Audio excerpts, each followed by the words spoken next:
carta de Paulo a Gálatas. Nós estamos dentro da sequência dessa carta, aprendendo muitas coisas interessantes que o apóstolo Paulo tem nos ensinado através deste combate na Galácia contra o falso evangelho. Capítulo 4, hoje nós vamos ler os versículos 8 a 11, onde Paulo vai falar que valor tem esses ritos judaicos, ou seja, como eles são transitórios, ou seja, como eles passam e deixam de existir, e por isso os Gálatas não deveriam se aprender a isso. Vamos ler? Gálatas 4, versículos 8 a 11, diz assim a palavra do Senhor: Outrora, porém, não conhecendo a Deus, servis a deuses que por natureza não o são. Mas agora que conheceis a Deus, ou antes, sendo conhecidos por Deus, como estáis voltando outra vez aos rudimentos fracos e pobres, dos quais de novo quereis ainda escravizar-vos? Guardai dias, meses e tempos e anos. Receio de vós, tenha eu trabalhado em vão para convosco. Meus irmãos, Paulo vai neste pequeno trecho da sua carta exortar aqui de forma pastoral e muito amorosa os crentes da Galácia. Nós já vimos desde o começo dessa carta o quanto os cristãos ou os convertidos eles estão titubeando entre os ensinamentos dos judaizantes e entre os ensinamentos de Paulo. Isso já teve discussão entre Paulo e Pedro sobre isso, já teve também a reunião de um concílio para resolver essas questões, e Paulo agora se endereça para o seu público, ele endereça a sua exortação para o seu público. Ele já discutiu nas esferas superiores com Pedro, que era o representante do colégio apostólico, com o próprio concílio, e agora Paulo se dirige, já vem se dirigindo, na verdade, aos Gálatas, diretamente a eles, colocando a eles, já chamou-os de insensatos. Nós já vimos isso, porque que eles se iludiam, porque que eles estavam enfeitiçados pelas coisas desse mundo. Então, Paulo, agora ele vai então falar para os Gálatas que eles são loucos, eles estão pensando em retroceder na fé, eles estão pensando em voltar à vida de outrora. E ele vai abordar então que o tipo de fé que esses crentes da Galácia estavam vivendo era uma negação, ou seja, eles estavam negando o evangelho. E o apóstolo Paulo, a sua preocupação era em ocupar-se para mostrar isso aos Gálatas. Paulo estava se ocupando então para mostrar a eles que o tipo de fé que eles estavam vivendo, ou o estilo de vida que eles estavam vivendo, era uma negação do evangelho. E aí a gente começa a pensar, a meditar, o que Paulo está querendo dizer com isso. Nós já vimos isso. Paulo está dizendo a eles que não dá para viver como um cristão observando os ritos judaicos. Paulo já tão combateu nessa carta. Então Paulo está endereçado neles, dizendo para eles: olha, o estilo de vida que vocês vivem não é um evangelho. Na verdade é uma negação do evangelho. Meus irmãos, isso é muito parecido com os crentes. Nós já vimos isso e finalizamos o nosso estudo na quinta-feira. Os crentes pós-modernos, esse tipo de evangelho pregado pela igreja pós-moderna, na verdade não é um evangelho, é uma negação do evangelho.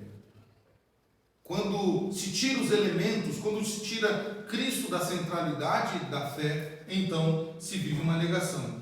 E aí, neste capítulo 4, o apóstolo Paulo, ele então já vem formando esta ideia de que os crentes da Galácia estavam perdendo o valor da vida como filhos e se tornando de novo o quê? Escravos. Paulo já falou isso, né? Nós já vimos isso.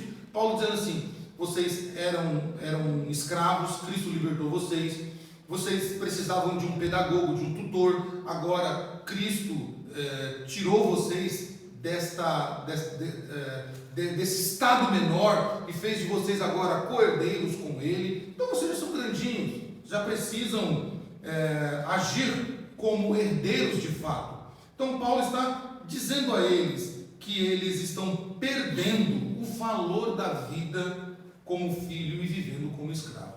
Meus irmãos, a situação dos crentes da Galácia, ela não é diferente da situação de muitos cristãos dos dias de hoje. Nós vamos ver isso ao longo desses versículos, porque parece que ao longo da história do cristianismo moderno e pós-moderno, os crentes estão se enveredando e às vezes retrocedendo na sua fé, ao passo que eles eram para crescer na fé, eles estão regredindo. Paulo em Coríntios disse isso, né? Que já eram para aqueles crentes estar agindo como adultos, mas ainda eles precisavam de leite, de mingau, ou seja, eram crianças ainda, precisavam de leite e ser tratado como uma criança pequena.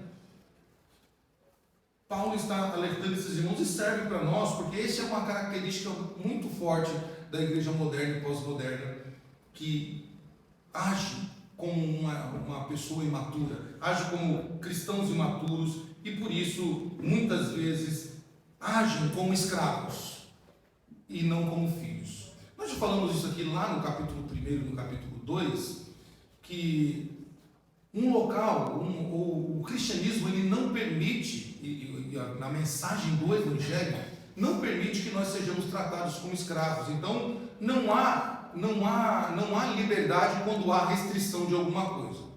Então, se um local diz assim, olha, para ser crente, você precisa, mulher não pode usar uma calça, homem não pode usar uma bermuda, você não pode fazer isso, não pode fazer aquilo. Isso já é uma negação do Evangelho. Isso não é para filho, não é para liberto, é para escravo.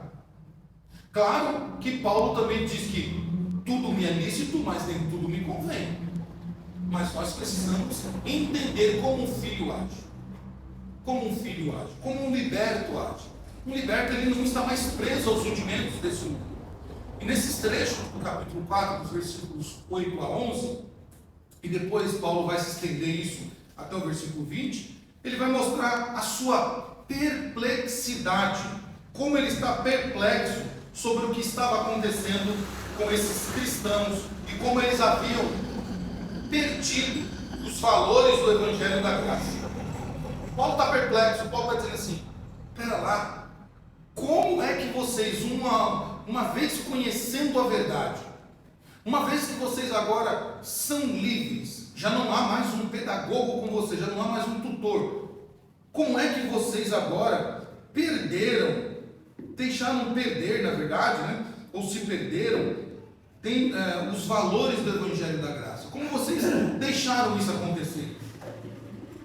Paulo vai além, diz assim, como vocês deixaram perder estes valores, transformando, olha que interessante, transformando a boa e a doce comunhão com Cristo e com o Pai em uma fé de ritos e obediências destituídas dessa vida.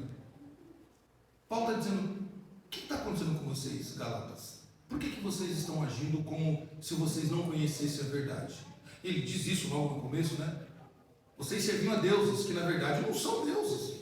Agora que vocês conhecem a Deus, ou melhor, que Deus os conhece, vocês então trocam a boa e doce comunhão com o Pai para viver, para usufruir ou para estar submetido a ritos, para estar presos de novo.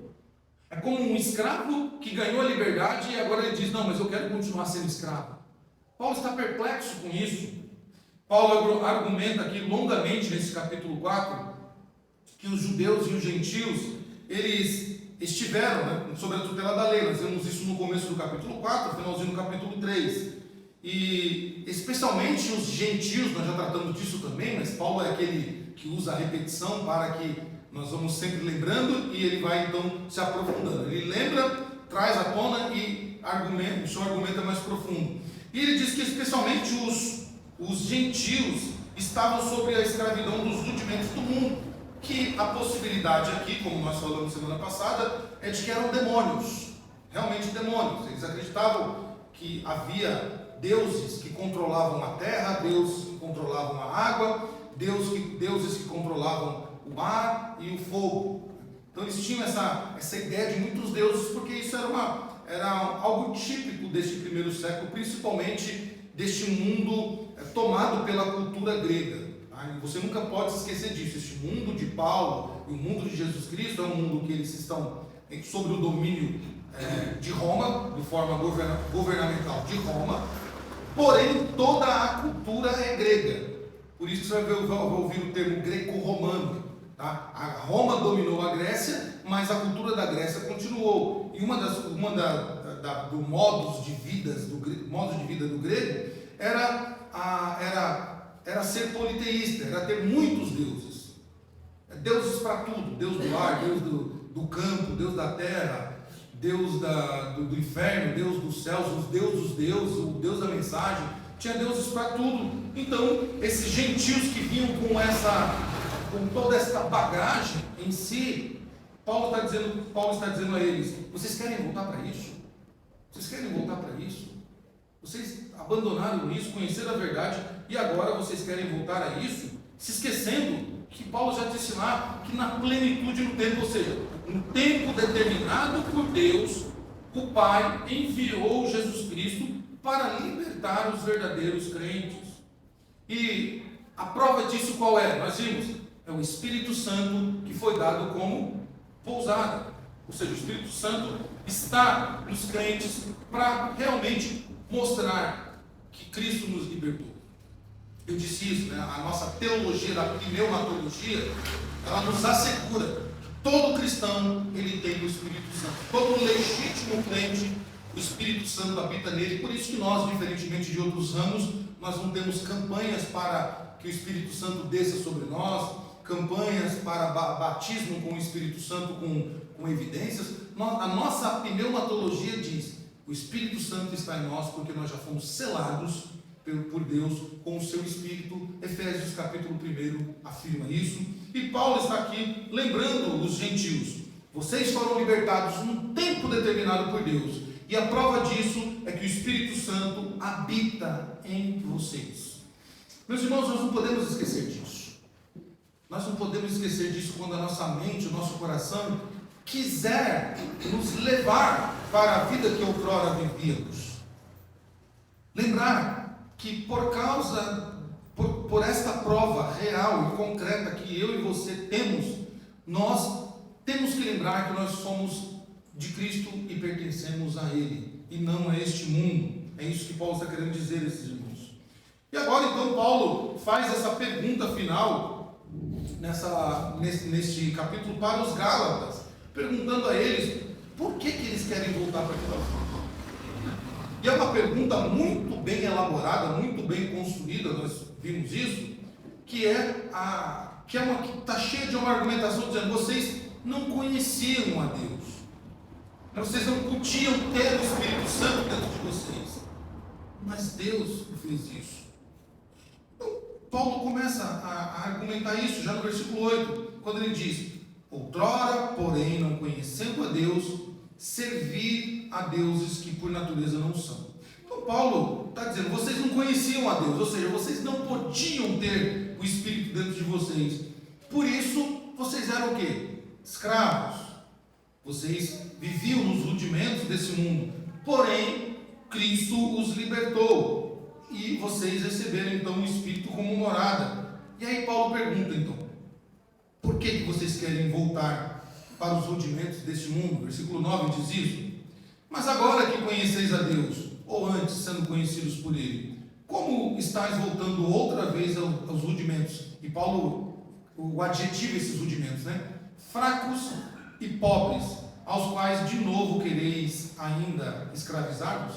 Paulo está dizendo: não é possível que vocês, agora conhecendo a Cristo e sendo conhecido por Ele, porque Ele colocou o Espírito dele em vocês estão querendo agora voltar a viver a vida antiga?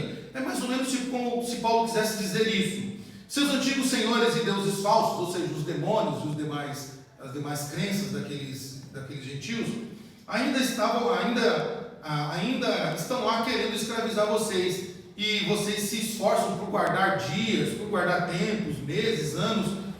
E parece que Paulo quer dizer assim: vocês estão desejosos, vocês estão querendo se submeter a isso De novo? Esse é o desejo de vocês? Voltar àquela vida de escravidão? Meus irmãos, por mais que a nossa vida de outrora tenha sido boa aos olhos humanos, por mais que nós tivéssemos uma vida em que nós nos alegrássemos e nos divertíamos e fazíamos tudo que alegrava o nosso coração, as Escrituras dizem que isso não passa de rudimentos fracos e pobres, que se corroem, que se esvaiam. Qual é o nosso problema, meus irmãos? Isso é um depoimento de muitos crentes. Muitos crentes dizem assim: eu não vou mais para a igreja. Eu estava olhando algumas coisas e os testemunhos assim: eu não vou mais à igreja, porque quando eu ia para a igreja, quando eu não ia para a igreja, eu podia jogar futebol, eu podia escutar uma música, eu podia ir a festas, eu podia usar o que eu quis, a roupa que eu queria, eu podia ter muitas amizades, eu podia isso, podia aquilo outro, podia... E vai falando a lista é gigante, né? E vai colocando um monte de coisa lá. E a gente fica observando, eu lendo, às vezes ouvindo essas coisas, e aí eu fiquei imaginando, tanto na fala quanto na escrita, eu fiquei imaginando só assim, só faltou uma coisa. De tudo isso só faltou uma coisa, que ela não podia, e que agora ela pode: ser salva. Com tudo aquilo que ela fazia de bom, que ela classifica como bom, que era saudável, prazeroso, ela não podia ser salva. Mas agora, em Cristo, ela pode ser salva.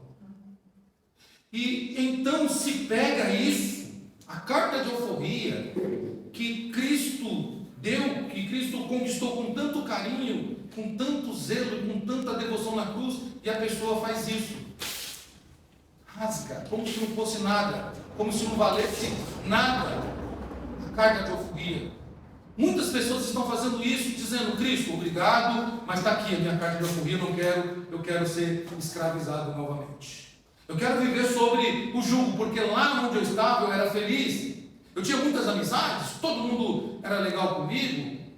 Então, obrigado pela sua carta, mas eu não quero essa carta de alforria, eu quero viver na vida que eu vivia, porque eu era feliz. Meus irmãos, e quantos estão agindo assim? Quantos estão agindo dessa maneira, achando que vão alcançar um êxito final, que vão conseguir ser felizes? A felicidade do crente não está nas coisas deste mundo. A felicidade do cristão não está conectada aos rudimentos deste mundo, aos que este mundo possa nos oferecer. Todas as benéficas que os deuses desse mundo podem nos oferecer são migalhas diante do que Cristo já nos deu. Note, os deuses desse mundo oferecem para nós as mesmas coisas que foram oferecidas lá no Éden para Eva, que o próprio Satanás ofereceu para Cristo lá na tentação, e para outros homens na vida. A mesma coisa. Mas o que Cristo tem para oferecer para nós não são coisas frágeis, não são coisas que se desmaterializam conforme o passar do tempo, não são coisas que se corroem, que se esvaem, que se deixam de existir. O que Ele tem reservado para nós é maravilhoso. Pedro chega a colocar este benefício, representando algo material que nós conhecemos, como uma coroa imarcessível. Claro que a gente não tem noção do que é isso, mas Pedro está dizendo assim: é tão precioso o que Cristo tem para nós, é tão especial o que Ele tem para nós, que a gente precisa de palavras humanas para poder entender o que é, e ainda assim não chega nem perto do que é.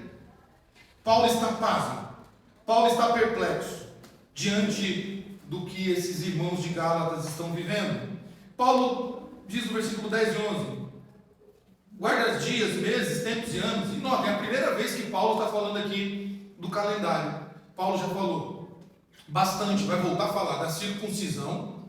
Paulo já falou bastante aqui já falou algumas vezes da questão alimentícia, que eram coisas que os judaizantes estavam querendo que os crentes cumprissem, né? Circuncisão, comida e calendário. Mas é a primeira vez que Paulo fala de calendário aqui.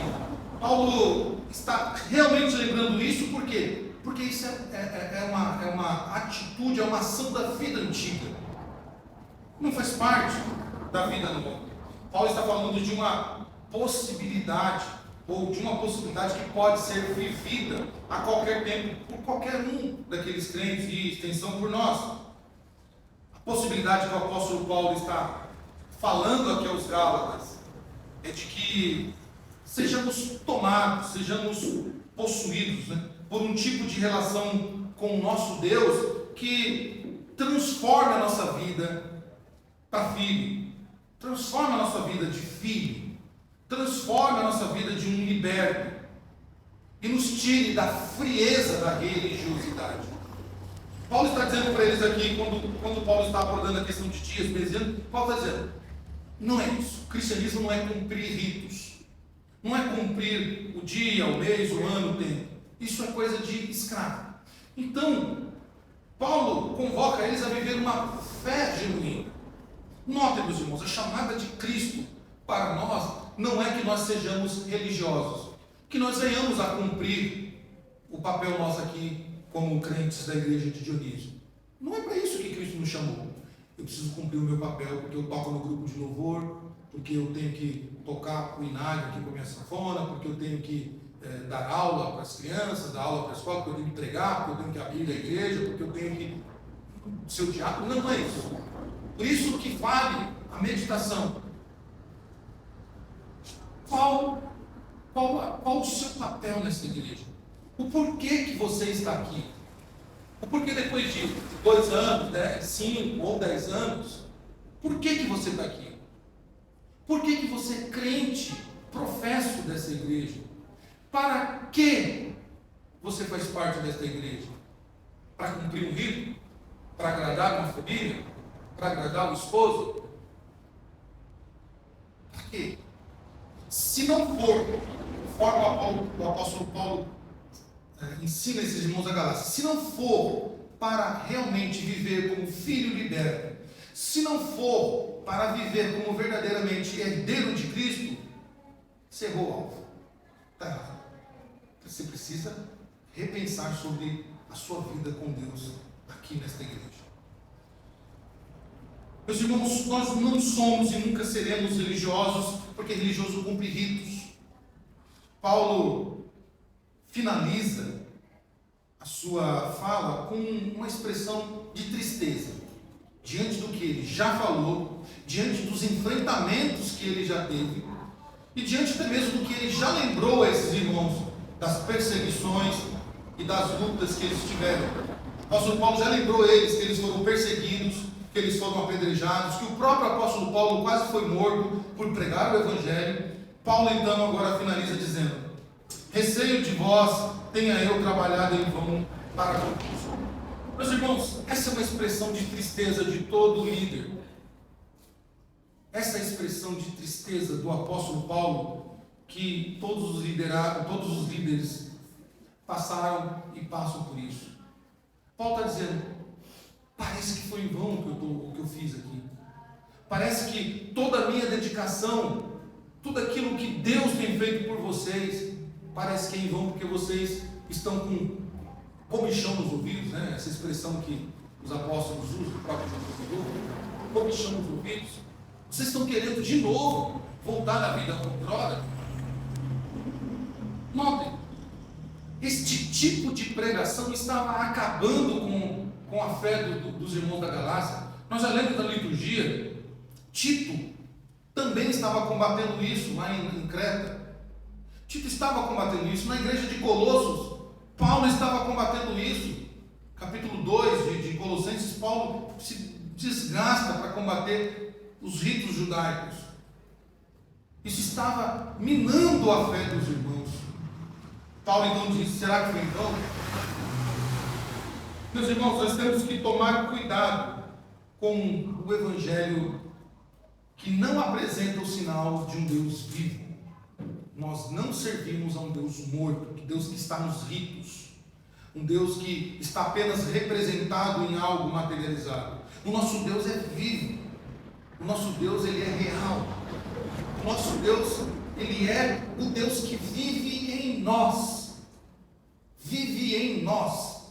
Por isso, nós temos que tomar cuidado com o Evangelho que não apresenta sinais de um Deus vivo. E Paulo aqui ele usou para falar isso aos irmãos da Galácia, usando a história, né, ou uma história que eles bem conheciam, do amor de Deus, que era a questão de libertá-los, de libertá-los de uma escravidão, de tirá-los de uma prisão. Usou algo do dia a dia que eles sabiam para mostrar o quanto Deus os amava, o quanto Deus os amou, libertando-os da escravidão, tirando eles da adoração aos falsos deuses. Meus irmãos, se nós não lembrarmos, se nós não estiver no nosso coração e na nossa mente bem cravado o amor de Deus, então nós seremos sucumbidos pelos valores deste mundo. Nós seremos sucumbidos e estaremos prontos para agradar este mundo, agradar pessoas, agradar status, agradar o Deus desse século. Se nós realmente ignorarmos o amor de Deus que nos tirou da escravidão e nos fez seus filhos, então nós estaremos preocupados com as obras humanas, estaremos pensando em agradar, em fazer alguma coisa, em ser visto, e a nossa fé vai ser uma fé idólatra, uma fé em que propunha agradar alguém, propõe-se agradar alguém físico, material, propõe-se mostrar, e não é isso que Paulo está ensinando aos irmãos. Precisamos então tomar cuidado para não voltar aos rudimentos fracos e pobres deste mundo que outrora nos escravizaram. Como eu disse, e vou repetir, se nós olharmos para trás, para a vida que vivíamos, e olhar para ela sem filtrá-la com o amor de Deus, então nós voltaremos para a vida de outrora. Então nós voltaremos a fazer tudo aquilo que nos alegrávamos, tudo aquilo que saciava a nossa carne. Mas se nós olharmos, se por acaso somos tentados a olhar para trás, e neste momento filtrarmos a nossa vida de outrora com o amor de Deus, então nós vamos perceber que tudo o que passou tem que ficar no passado, não vale a pena trazer para o futuro, porque Deus nos libertou para algo maior.